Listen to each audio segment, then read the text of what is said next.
আল্লামা দিলওয়ার হোসেন সাঈদী রাহমাতুল্লাহি আলাইহি, উনি 55 বছর কোরআন শরীফের তাফসীর মানুষকে শোনালেন, মানুষদেরকে নামাজি বানালেন, সুদ থেকে মুক্ত করলেন, ঘুষ থেকে মুক্ত করলেন, তার বয়ান শুনে কত মানুষ বাপ মার খেদমত করলেন। এরপরে জালেমের কারাগারে তিনি 13টা বছর বন্দী থাকলেন।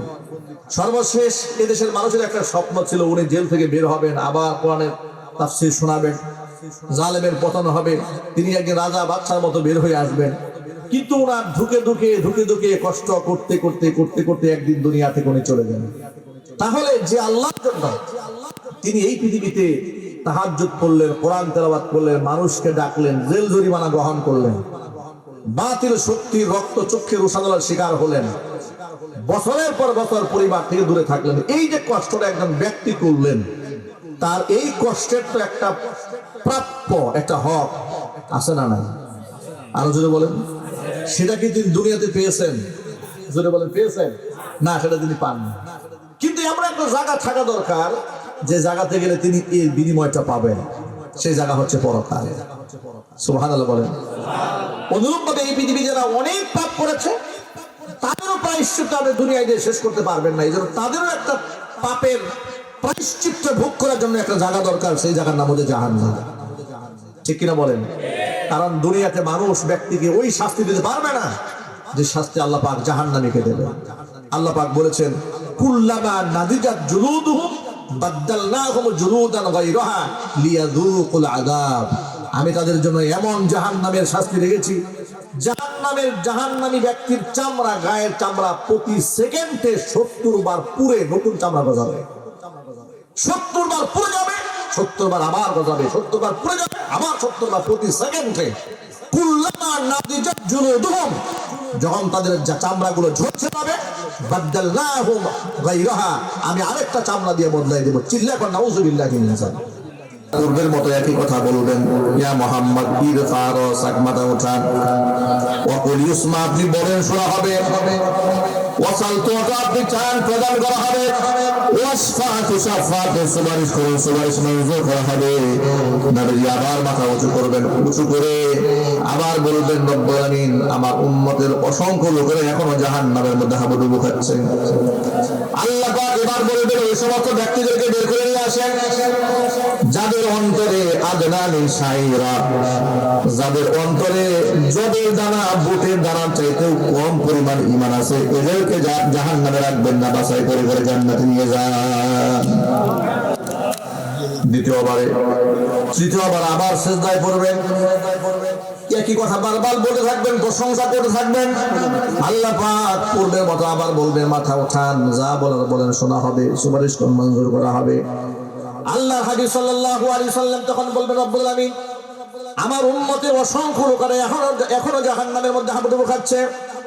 আল্লাহ বলবেন, যাদের অন্তরে আদনা মিন শাইরা, একেবারে বুটের দানার চাইতে কম, তার চাইতেও কম ঈমান যাদের অন্তরে আছে, তাদেরকে বাছাই করে জাহান্নাম থেকে বের করে নিয়ে যান। নবীজি সাল্লাল্লাহু আলাইহি ওয়াসাল্লাম অসংখ্য লোকদেরকে জাহান্নাম থেকে বের করে নিয়ে আসবেন। চতুর্থবারের মাথায় আবার সিজদায় পড়ে কান্নায় ভেঙে পড়বেন।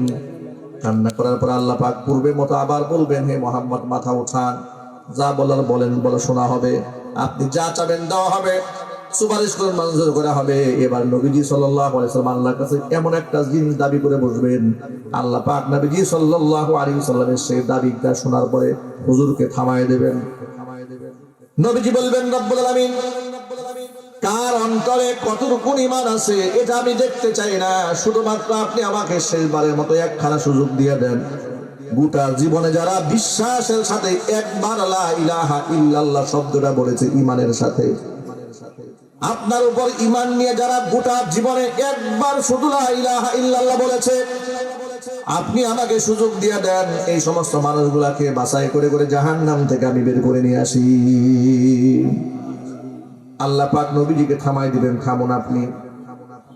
আল্লাহ রাব্বুল আলামিন এবার নিজে বলবেন, ওয়া বিইজ্জাতি ওয়া বিজিবরিয়াই ওয়া কুদরতি, আমার ইজ্জতের কসম, আমার বরত্বের কসম, আমার সম্মানের কসম করে বলছি, লা উখরিজান্না মান ক্বালা লা ইলাহা ইল্লাল্লাহ, গোটা জীবনে যারা ঈমানের সাথে একটিবারের জন্য লা ইলাহা ইল্লাল্লাহ বলেছে, এদেরকে আমি আল্লাহ তাআলা নিজ হাতে জাহান্নাম থেকে মুক্তির ফয়সালা করে দেব। জোরে কোন আল্লাহু আকবার, আরো চিৎকার দিয়ে বলেন আল্লাহু আকবার। এজন্য আমার বন্ধুগণ সব সময় কথা মনে রাখবেন, বিপদের বন্ধু আসল বন্ধু মুহাম্মদ রাসূলুল্লাহ সাল্লাল্লাহু আলাইহি ওয়াসাল্লামকে দুনিয়া এবং আখিরাতের বন্ধু বানায় নেন, হুজুরের সাথে আল্লাহ পাক জান্নাতের ফয়সালা করে দিবেন। আমি হাদিস দ্বারা আপনাদেরকে শুধু একথাই বোঝাতে চেয়েছি, আল্লাহ রাব্বুল আলামিনের দয়া রহিম, এটা গুনাহগার ব্যক্তিরাও এর মধ্যে শামিল হবে যদি সামান্যতম ঈমান থাকে। চিল্লা করেন সুবহানাল্লাহ। এই হচ্ছে রহমান আর রহিমের মধ্যে পার্থক্য, বুঝতে পেরেছেন?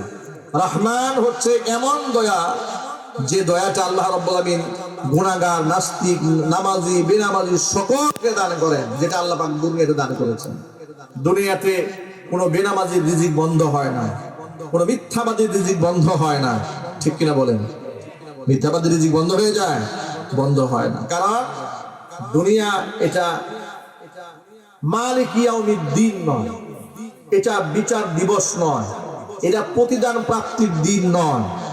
এই জন্য আপনারা দেখবেন অনেক সময় ইমানদারেরা অনেক কিছু আশা করে, যে আশাটা দুনিয়াতে পূর্ণ হয় না, ঠিক না ভাই? আবার গুনাহগার কিছু লোক এমন আছে পৃথিবীতে এত পাপ কাজ করে, লোকেরা অনেক বদদুয়া করে তার জন্য, তাকে আল্লাহ গজবে ধরুক, জ্বলে পুড়ে মরুক। দেখা গেল মৃত্যু পর্যন্ত মোটামুটি রাজা বাদশাহ মতো চলে, একটা পর্যায়ে আস্তে করে বিদায় হয়ে গেল, ঠিক কিনা জোরে বলেন? আচ্ছা, আপনাদেরকে উদাহরণস্বরূপ বোঝাবার জন্য বলি, এই যে সিরিয়ার প্রেসিডেন্ট বাশার আল আসাদ একেবারে 51-52 বছর ধরে বাপ পোলাই মিলে মানুষের উপর নির্যাতন করেছে, জুলুম করেছে, মানুষদেরকে আপনার আয়না ঘরে রেখে কিভাবে কষ্ট দিয়েছে। আহার, এই দৃশ্যগুলো দেখলে অবাক হয়ে গেল। একজন ব্যক্তিকে আয়না ঘর থেকে বের করা হলো, উনি না খেয়ে থাকতে থাকতে ক্ষুধার যন্ত্রণায় বাক শক্তি হারিয়ে ফেলেছে, কথা বলতে কষ্ট হচ্ছে, অস্ফুট আওয়াজে তিনি বলছেন, প্রচন্ড ক্ষুধা যখন লাগতো আমার মুখে তখন খাবার ছিল সুবহানাল্লাহ। সুবহানাল্লাহ বলবেন না? এছাড়া আমাদের কোনো খাবার নেই। আমরা যখন একটু জিকির করতাম, জিকির করার সাথে সাথে আল্লাহ তাআলা আমাদের ক্ষুধার যন্ত্রণা ভুলাই দিতেন। এটাই ছিল আমাদের রিজিক। আন্দাজ করতে পারেন, চিন্তা করতে পারেন একটু? এভাবে তাদেরকে কষ্ট দিয়েছে। ছোট্ট একটা ঝুপড়ির মধ্যে রেখে হাতে পায়ের মধ্যে ডান্ডা বেরি পরিয়ে বছরের পর বছর শোয়ায় রাখছে। এক একটা মানুষ জীবন্ত কঙ্কাল হয়ে গেছে। ক্ষমতায় টিকে থাকার জন্য মানুষ এগুলা করেছে। 30 লক্ষ মানুষ দেশান্তরিত হয়ে তারা তুরস্কে আশ্রয় গ্রহণ করেছিল, তার নির্যাতন সহ্য করতে পারে না, শুধুমাত্র চেয়ার, শুধুমাত্র ক্ষমতার দম্ভ। আচ্ছা, এত পাপ যে লোকটা করেছে, সেই লোকটার শাস্তি এই দুনিয়া কি দেওয়া সম্ভব? আপনার কি মনে হয়?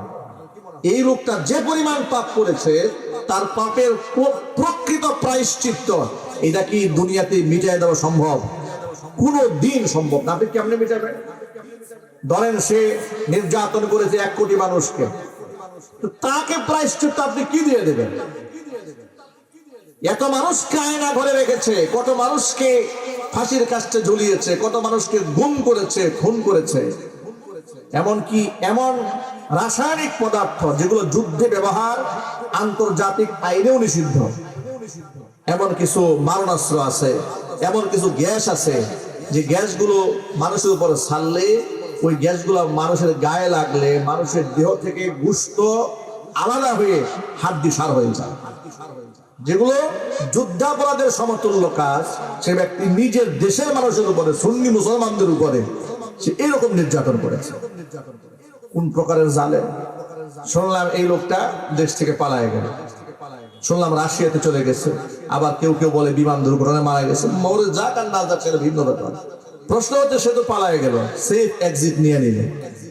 দুনিয়াতে হয়তো পৃথিবীর কোন জালেম তাকে সহযোগিতা করে জীবনের শেষ মুহূর্ত পর্যন্ত সে না হয় আরামায় সেই দিনটা কাটাই দিল, সম্পদ নিয়ে সব পালায় গেল।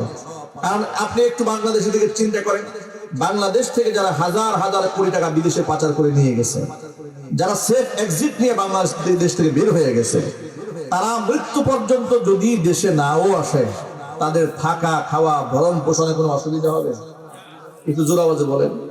কিন্তু এই কোটি মানুষকে যে কষ্ট দিল তার প্রায়শ্চিত্ত আপনি কেমন দিলেন? আপনি দিতে তো পারলেন না।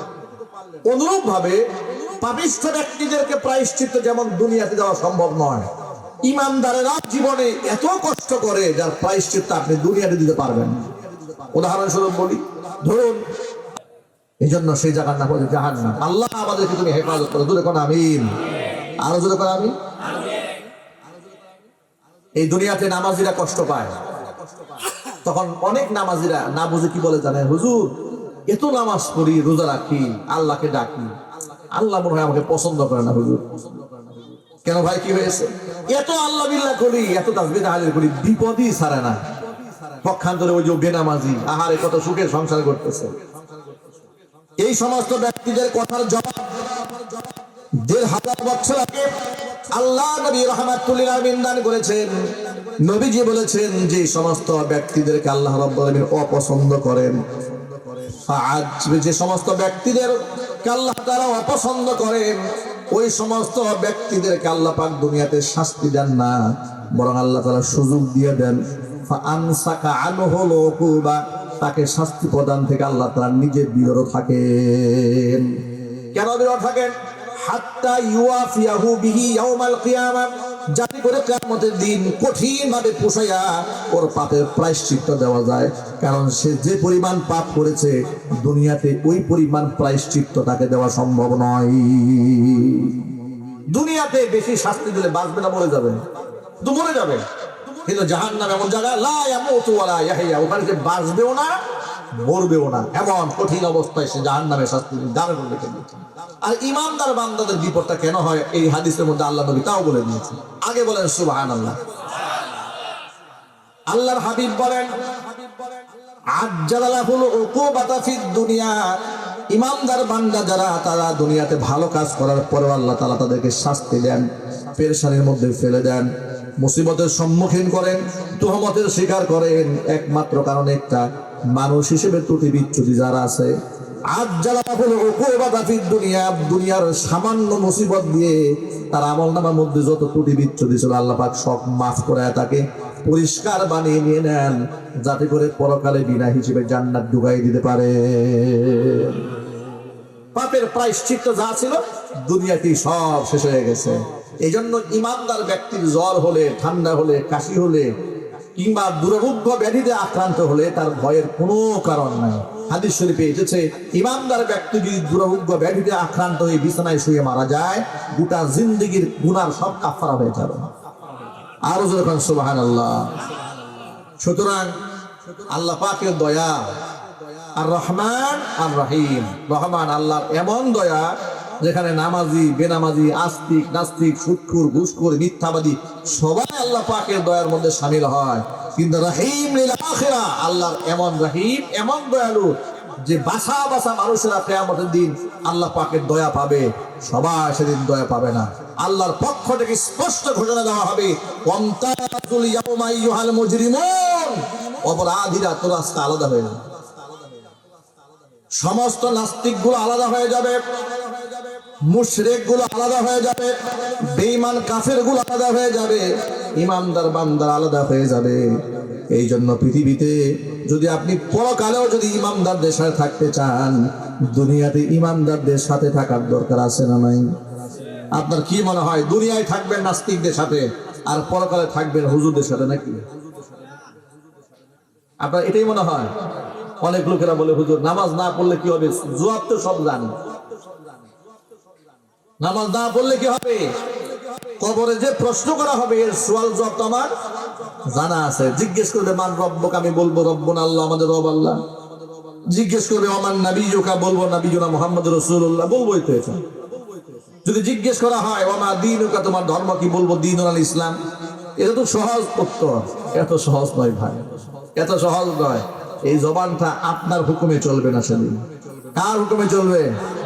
আরো যদি বলেন, আল্লাহ হুকুমে জবান চলবে। যে জবানে আপনি রবকে রব হিসেবে স্বীকার করেন না পৃথিবীতে, আপনি কেমনে চিন্তা করলেন সেই জবান কবর গিয়ে আপনার রবের স্বীকৃতি দেবে? যেই জবানে আপনি মুহাম্মদ সাল্লাল্লাহু আলাইহি ওয়াসাল্লামকে নবী হিসেবে দুনিয়ায় স্বীকৃতি দেননি আমলের মাধ্যমে, আপনি কবরে গিয়ে আপনার সেই মুখ থেকে মুহাম্মদ সাল্লাল্লাহু আলাইহি ওয়াসাল্লাম আপনার নবী হিসেবে আপনার স্বীকৃতি প্রদান আসবে, এটা আপনি কি করে আন্দাজ করবেন? কোনদিন এ কল্পনা করবেন না। সুতরাং বাসা বাসা মানুষেরা কিয়ামতের দিন আল্লাহ পাকের পক্ষ থেকে নিয়ামত প্রাপ্ত হবে।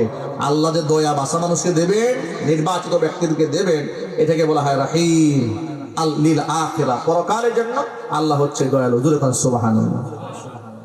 এই যে আমরা আল্লাহ প্রশংসা করলাম এতক্ষণ, এরপর আমরা কি বলে শুনে? আল্লাহ বলছেন মালিকি ইয়াউমিদ্দিন, তুমি বিচার দিবসের মালিক, প্রতিদান দিবসের মালিক কে? জোরে বলেন তো, আল্লাহর নামটা একটু জোরে বলেন। প্রতিদান দিবসের মালিক কে? এত কিছু বলার পর আমরা বললাম ইয়াকা না'বুদু ওয়া ইয়াকা নাস্তাঈন, আল্লাহ তাআলা একমাত্র তোমারই গোলামি করি, তোমারই ইবাদত করি, আর তোমার কাছে সাহায্য চাই। আল্লাহর শিক্ষা হলো প্রথমে প্রশংসা করলাম আল্লাহর, দ্বিতীয়ত আমি যে আল্লাহর একান্ত অনুগত তার স্বীকৃতি প্রদান করলাম। এবার দুইটা স্বীকৃতি প্রদান করার পরে তৃতীয় পাঠে এসে বললাম আল্লাহ যেহেতু আমি তোমার গোলাম, যেহেতু সমস্ত প্রশংসার মালিক তুমি, আল্লাহ তোমার কাছে ছোট্ট একটা চাওয়া আমার, সেই চাওয়া হচ্ছে ইহদিনাস সিরাতাল মুস্তাকিম, আল্লাহ তুমি আমাদেরকে সরল পথের দিশা দাও। সুবহানাল্লাহ বলেন। আয়াত থেকে কি শিক্ষা পেলেন আপনারা? প্রথমে আল্লাহর কাছে চাইতে গেলে আগে প্রশংসা করতে হয়। দ্বিতীয়ত আমি যে আল্লাহর অনুগত গোলাম এটা প্রমাণ করতে হয় কিছু আমলের মাধ্যমে। তৃতীয়ত আল্লাহর কাছে জীবন করতে হয়, এটা হচ্ছে দোয়া কবুল। দেখেন না, আমরা দোয়া করার আগে দুরূদ শরীফ পড়ি, সূরা ফাতিহা পড়ি, ইখলাস পড়ি। কেন পড়ি? কারণ নবী করিম সাল্লাল্লাহু আলাইহি ওয়াসাল্লাম বলেছেন ওই দোয়া আসমানে ঝুলে থাকে যে দোয়ার শুরুতে দুরূদ শরীফ থাকে না। সুবহানাল্লাহ। রাসূলের উপর দরুদ না থাকলে ওই দোয়া লটকায় থাকে, আল্লাহর কাছে কবুল হয় না। এই জন্য আগে আমরা দরুদ পড়ি, সূরা ফাতিহা পড়ি, ইখলাস পড়ি, কিছু নেক কাজ করি, আল্লাহর প্রশংসা করি, এরপর আল্লাহর কাছে আমরা চাওয়া শুরু করি। মনে রাখবেন, আল্লাহর কাছে যদি চান সেটা কখনো বিফল যাবে না, কিন্তু কন্ডিশন হচ্ছে যে ব্যক্তি চাচ্ছে সেই ব্যক্তি হারামখোর হতে পারবে না। নবী করিম সাল্লাল্লাহু আলাইহি ওয়াসাল্লাম বলেছেন কোন এক ব্যক্তি সফরকালীন অবস্থায় ধুলো মলিন চেহারা নিয়ে রবের সামনে দাঁড়িয়ে কিবলামুখী হয়ে আল্লাহর কাছে দোয়া করছে, নানান রকমের দোয়া করছে, আল্লাহ আমাকে ক্ষমা করো, আল্লাহ আমাকে ক্ষমা করো। আল্লাহ রাব্বুল আলামিন ব্যক্তিকে ক্ষমা করে না, কোনো কালেই তাকে ক্ষমা করে না। আল্লাহ পাক তার হাতটা ফিরায় দেন। কেন ফিরায় দেন? তার কারণ শোনো, দোয়া কবুল করার জন্য আলামত যা ছিল সবগুলো আছে। মুসাফির অবস্থায় দোয়া কবুল হয়, সে মুসাফির হালাতে আছে। কিবলামুখী হয়ে দোয়া করতে হয় সুন্নাত, তার মধ্যে সেটাও আছে। হাত উত্তোলন করে দোয়া করতে হয়, সেটাও সে করেছে। সব কিছু থাকার পরেও আল্লাহ কেন দোয়া কবুল করছে না? এই জন্য কবুল করে না, ওই ব্যক্তির রিজিকের মধ্যে হারাম আছে। পোশাক যেটা কিনেছে এটা হারাম টাকায় কিনেছে। হারামখোরের দোয়া আল্লাহর কাছে কবুল হয় না। কথা বুঝতে পেরেছেন? আজকে আমি আমার খুতবার মধ্যে সূরা বাকারা থেকে ছোট্ট একটা আয়াত কারিমা তেলাওয়াত করেছি। এই পৃথিবীতে যারা সুদ খায়, যদিও ময়মনসিংহে সুদের ব্যবসা নাই, আল্লাযীনা ইয়াকুলুনা রিবা লা ইয়াকুমুনা ইল্লা কামা ইয়াকুমুল্লাযী ইয়াতাখাব্বাতুহুশ শাইতানু মিনাল মাসসি, এই পৃথিবীতে যারা সুদ খাবে কিয়ামতের দিন রবের সামনে তারা স্বাভাবিক অবস্থায় দাঁড়াতে পারবে না। জিন কাউকে ওয়াসওয়াসা দিয়ে যেমন বেসামাল করে দেয়, পাগলা বেশে ওই মানুষগুলা হাসরের ময়দানে দাঁড়াবে। মানুষরা ওদের অবস্থা দেখেই বুঝতে পারতো বেটা দুনিয়াতে সুদখোর ছিল। আল্লাহর সামনে স্বাভাবিক অবস্থায় সম্মান নিয়ে তারা দাঁড়াতে পারবে না। তাদের অন্যায়টা কি? তারা এই পৃথিবীতে বলে বেড়াতো যালিকা বিআন্নাহুম ক্বালু ইন্নামাল বাইউ মিসলুর রিবা, তারা বলতো ব্যবসাটাও তো এক প্রকারের সুদের মতোই। ব্যবসার মধ্যে টাকা ইনভেস্ট করলে এখান থেকে লভ্যাংশ আছে, সুদের মধ্যেও টাকা ইনভেস্ট করলে সেখান থেকে টাকা বের হয়ে আসে। নাউজুবিল্লাহ। সুদ আর ব্যবসা কি এক জিনিস? আরো যদি বলেন, সুদের মধ্যে যে সুদ গ্রহীতা তার লস হবেই হবে, তবে যে ব্যক্তি সুদ দিয়েছে দুনিয়াবী দৃষ্টিকোণ থেকে সে এখান থেকে প্রফিটেবল হচ্ছে। ব্যবসার মূল নীতিটা হচ্ছে যে ব্যবসার মধ্যে উভয় লাভবান হয়, যে পণ্য বিক্রি করে সেও লাভবান হয়, যে খরিদ্দার যে কিনে সেও লাভবান হয়। এমনকি ব্যবসার যে মধ্যে যে টাকা ইনভেস্ট করেছে সে কোনো সময় ক্ষতিগ্রস্ত হতেও পারে, ঠিক কিনা বলেন? কিন্তু সুদে যে টাকা লাগায় তার ক্ষতি হওয়ার কোনো সম্ভাবনা থাকে না। যদি ফসলে আগুনও লাগে, বাড়িঘর পুড়েও যায়, সুদখোর তার হক ছাড়ে না। কথা বলেন, ঠিক কিনা বলেন? আমার কাছে এক ভদ্রলোক একদিন বিচার নিয়ে আসছে, হুজুর আমি গরিব মানুষ, দেখেন এই লোকটা আমার পেছনে এতদিন যাবত করতেছে, আমি তার কাছ থেকে কিছু টাকা ধার সুদে নিয়েছিলাম। বলে সুদে কেন? বিপদে পড়ে নিয়েছি। কত টাকা নিয়েছিলেন? 1 লক্ষ টাকা নিয়েছে। 1 লক্ষ টাকা নিয়ে তাকে পরিশোধ করেছেন কত টাকা? 1,75,000 টাকা পরিশোধ করেছি, আরো 1 লাখ টাকা পায়। কথা বুঝতে পেরেছেন? 1 লাখ টাকা সুদে নিয়েছে, 1,75,000 টাকা পরিশোধ করেছে, আরো 1 লাখ টাকা সে পায়। আহা, লা তাকুলুর রিবা আদআফাম মুদাআফা, চক্রবৃদ্ধি হারে তারা সুদ খায়। মানে এই মাসে 10,000 টাকা দেওয়ার কথা ছিল, দিতে পারে নাই। পরবর্তী মাসে আগে মূলধন ছিল 1 লাখ, এখন দাঁড়াচ্ছে 1,10,000। এখন ওই 1,10,000 থেকে আবার প্রফিট আসা শুরু হয়েছে। পরের মাসে দিতে পারে নাই, 1,10,000 জায়গায় নতুন করে পরবর্তী মাসে আবার 1,12,000 টাকা যোগ হয়েছে। এর মানে মূলধন যেটা ছিল 1 লাখ, সেটা ক্রমবৃদ্ধি হারে দাঁড়াতে দাঁড়াতে 2 লাখ 2.5 লাখ গিয়ে দাঁড়াইছে। এটা শুধু মূলধন ছিল 1 লাখ, সেখানে দাঁড়ায় গেছে কয় লাখ? 2-2.5 লাখ, আর লাখ তো বাকি আছে এখন। এভাবে শোষণ করা হচ্ছে। আল্লাহ পাক বলেছেন, ইয়ামহাকুল্লাহুর রিবা ওয়া ইউরবিস সাদাকাত, আল্লাহ সুদকে নিশ্চিহ্ন করে দেন, ধ্বংস করে দেন, আর দানকে আল্লাহ তাআলা বৃদ্ধি করে দেন। জোরে বলেন সুবহানাল্লাহ। এই জন্য ইসলাম যদি রাষ্ট্রে প্রতিষ্ঠিত না হয়, এই ওয়াজ নসিহত করে এগুলা থেকে জাতিকে মুক্ত করা সম্ভব হবে না। এই জন্য রাষ্ট্রে ইসলাম প্রয়োজন, দেশে ইসলাম প্রয়োজন। সব ব্যাংকিং সেক্টর গুলা সুদ মুক্ত করা সম্ভব হবে যদি রাষ্ট্রের খলিফা একজন মুসলমান হন। কথা বলেন, ঠিক না? যদি শরিয়াতে ইসলাম কায়েম করা হয়, আল্লাহর বিধান অনুযায়ী আইন বাস্তবায়ন করা যায়, যাকাত ভিত্তিক অর্থনীতি যদি রাষ্ট্রে চালু করা যায়, 1 থেকে 2 বছর ধনীদের কাছ থেকে যাকাত নেওয়া হবে, যাকাত নেওয়ার মতো মানুষ গোটা দেশে খুঁজে পাওয়া যাবে না। আল্লাহু আকবার বলেন। এত সুন্দর ফর্মুলা বাদ দেওয়া লোকেরা সুদ, ঘুষ, জিনা, ব্যভিচার, চুরি, ডাকাতি রাতারাতি করে ভরে ফেলছে গোটা রাষ্ট্র। যত ভাইরা আছেন, আপনাদের কাছে আমি আজকে যে বয়ানের মূল প্রতিপাদ্য বিষয় যা বুঝাতে চাইলাম, এটা পর নিশ্চয়ই আপনারা বুঝতে পেরেছেন যে আমাদের রব আমাদের খুব কাছে। আমরা যা বলি আমাদের রব সেটা শোনেন। আমরা যদি হালাল খুর হই, হারাম খুর না হই, আমাদের সমস্ত দোয়া আল্লাহর কাছে কবুল হয়ে যায়। সুবহানাল্লাহ। দোয়া করার কয়েকটা সুন্নাহ পদ্ধতি শিখায় দেয়, আপনাদেরকে মনে রাখবেন। 1 নাম্বার হচ্ছে, যখন দোয়া করবেন, দোয়া করার পূর্বে কিছু দুরূদ শরীফ পড়ে নেবেন। সূরা ফাতিহা, ইখলাস, ইস্তিগফার পড়বেন। আল্লাহর কাছে হাত তুলবেন, হাতটা উঁচু করে হাত তুলবেন, সুন্নাহ। কিবলামুখী হয়ে দোয়া করা সুন্নাহ। অনুরূপ ভাবে দোয়া কবুলের বিশেষ বিশেষ মুহূর্ত আছে, যেমন তাহাজ্জুদের সময় আছে, ওবাইদাল মাগরিব, মাগরিবের নামাজের পূর্ব মুহূর্ত আছে, 2 সিজদার মাঝখানে, বৈঠকের মাঝখানে যে সময়টা, সেই সময়টাতে ইমাম সাহেব যখন খুতবা প্রদান করে, 2 খুতবার মাঝখানের সময়টাতে, ইফতারের পূর্ব মুহূর্তে দোয়া কবুল হওয়ার সময়, বিশেষ বিশেষ মুহূর্ত তো আছেই। যে কোনো মুহূর্তে আপনি রবের কাছে দোয়া করতে পারেন, কিন্তু যখন দোয়া করবেনই মনের মধ্যে এই চিন্তা ভুলেও রাখবেন না, এই দোয়া আল্লাহ কবুল করতেও পারে, নাও করতে পারে। এটা মাথায় রাখবেন। কোন সংশয় দ্বিধাহীন চিত্তে রবের কাছে চাবেন। আর বাবা, আল্লাহ তো এমন মহান, আমি যদি গুনাহগার হইও না কেন, আল্লাহ যদি তার রহমতের হাজারো লক্ষ কোটি রহমতের মধ্যে 2-1 ছিটা ফুটা আমাকে দিয়ে দেয়, তাহলে কি আল্লাহ লস হয়ে যাবে? কথা বলে না কেন? আল্লাহর ভান্ডার থেকে কমে যাবে? তাহলে আপনি এই চিন্তা কেন করতেছেন যে আল্লাহ আমার দিকে কি আল্লাহ কিছু শর্ট পড়ে কিনা, কেন আল্লাহ আমাকে দিবে, আমি তো খারাপ মানুষ, এ কথা মনে ভুলেও রাখবেন না।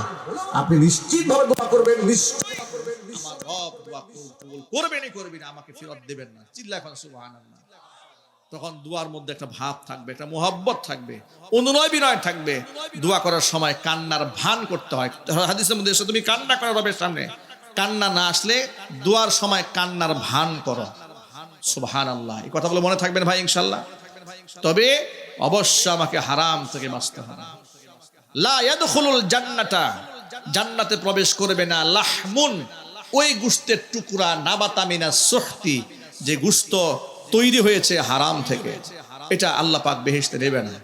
সুতরাং সুদ হালাল না হারাম? সবাই একটু জোরে বলেন ভাই। ঘুষ হালাল না হারাম? এগুলো বাদ দিয়ে দেন। সুদ দেওয়াও যাবে না, নেওয়াও যাবে না, সাক্ষীও হওয়া যাবে না। আল্লাহ নবী সাল্লাল্লাহু আলাইহি ওয়াসাল্লাম বলেছেন,